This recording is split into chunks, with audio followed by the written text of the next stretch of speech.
Here's a joke by economist Mark Perry. What did socialists use before candles? Electricity. Recently, celebrity socialist Alexandria Ocasio-Cortez criticized ride-sharing apps Uber and Lyft for creating financial hardship on cab drivers. It's not untrue. These new services have eased the grip cab companies have on cities, bringing competition to a brutal monopoly that never saw it coming. The upside for the consumer, more choices, better services, and more flexible jobs for people who can either choose to drive full or part-time. It's turned thousands of folks into small businessmen. For the first time in years, you could actually call for a ride in New York City. But the downside, cab drivers are indeed suffering. But I take this young socialist more seriously if her campaign hadn't spent $4 grand on Uber over 2 months or $2,500 on Juno, another car service. It's the eternal hypocrisy of all socialists. Whatever they end up condemning ultimately is something they need, because socialism doesn't create anything you can use. And when they do try to create something, it always makes things worse. What socialists could do to New York is what they've already done to Venezuela, Nicaragua, and Cuba. So you begin with electricity and trade it in for a candle.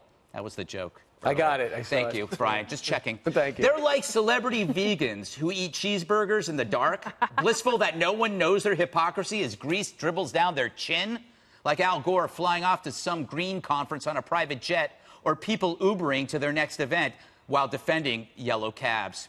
Except here, we see the lie, which is why after 100 years of soul and bone-crushing socialism, smart people refuse to be taken for a ride. So, Dana, it is a real problem when there's a dramatic technological change or innovation, whether it's in the Industrial Revolution or even the Agricultural Revolution. People there are casualties. Yeah. So.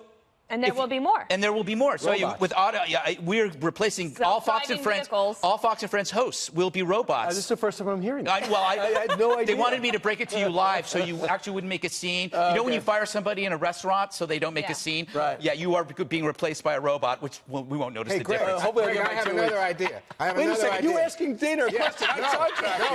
Before that, you know what? Since he called her Lisa Page, yes. we should get him a job at the FBI. There you go. He could be the new Peter Schwab. Right. There you go. But Lisa Page no longer has a job there. I didn't even catch on to that. Yeah. All right, let me get back. Disruption causes some competition, and there is something kind of cool that the New York taxi cab service figured out. And you can download this app. Right. You can call for one. You can decide if you want to share one, and you can even prepay so that you know how it gets annoying when you stop and you got to pay, and you can just zoom out of the car. So the free market provides for innovation. Innovation creates new products that we want to use. That doesn't mean that there aren't people that are stuck holding the bill. Like if you had a medallion that was worth X and now it's worth Y, you based your entire family's life savings on that. For people who don't, a medallion is almost like a mortgage for your car. That it could be as big as a house mortgage. Like well, that's what Michael Cohen had, and that's how he was trying to get loans because they were really powerful. This does remind me of Russell Brand. He lambasted people at a Hugo Boss reception because he said that Hugo Boss made uniforms for the Nazis. Right. And then he left in his chauffeur-driven car that was a Mercedes. And Mercedes actually produced Hitler's personal vehicle. So, yes, this hypocrisy stuff comes around. I think that innovation actually is the best thing we can do for it. I think that the training for other jobs is also important. We are living through a fascinating time. We really are, even with Kill Me Alive. You know, Brian, imagine, leftists hate Uber, but if you is there any way to take away an innovation? I mean, imagine if we said no more 500 channels, we're going to go back to ABC, CBS, and NBC. It would be impossible. Once something is here, it's here. Well, first off, Russell Brand overrated as an actor and comedian, and he's now on Ballers this year. They have taken a turn to surfing and left football, and it bothers me. And I can't believe he didn't work out with Katy Perry. But number two, back to your original question. Barack Obama complained that ATMs took away the job of tellers. You know what? Now you got to change. Personal responsibility. You got to look ahead and decide, is your job being accessed out? You just told me, gave me 24 hours notice, said I'm going to be replaced by a robot. Yes. But it's up to me to change.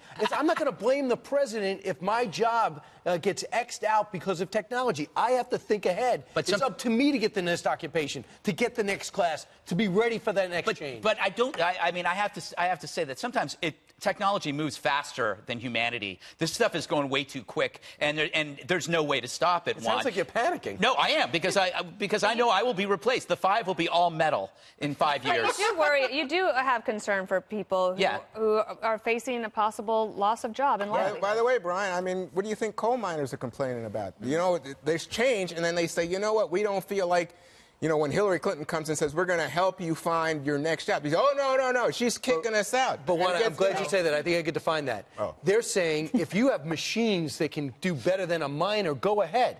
But don't get rid of the industry because they found a way to make it work and there is a market for it. But don't prematurely end it because you don't like it. Hang on, but there's not a market. In fact, the market in the U.S. has shifted to natural gas. And that but there is a market for Uber. But there is a market for Uber, and that's why Uber is succeeding. And the reason why there's such a market for it is because the city went in and regulated how many cabs, how many medallions they gave out, capping the supply. And also, there was no incentive for cab drivers to provide any good service. So then Uber comes in. Now it's a competitive marketplace. That's going to force cab drivers to innovate, to do better, to provide better customer service. So I would say it's regulation in the first place of why there was ever a marketplace for a company like Uber to come in. Well, I think the other part of this is, and you could make the argument that Bill de Blasio, the mayor here, he's getting $500,000 in campaign donations from the yellow cab industry as well. So money matters there. I think you can speak for me because that's the point I was going to make. I would like to. I'm Juan Williams. Wait, I thought you were Lisa Pace. But Who am I? But the other aspect of this, and by the way, as a black guy who tries to get cabs, I couldn't be more in touch with what you're talking about. But I will say that the mayor and others, not only here in New York, but around the country, say you get the streets of the city flooded with Uber cabs. It creates different issues, and I think that's part of the equation in terms of saying we want to regulate. All right.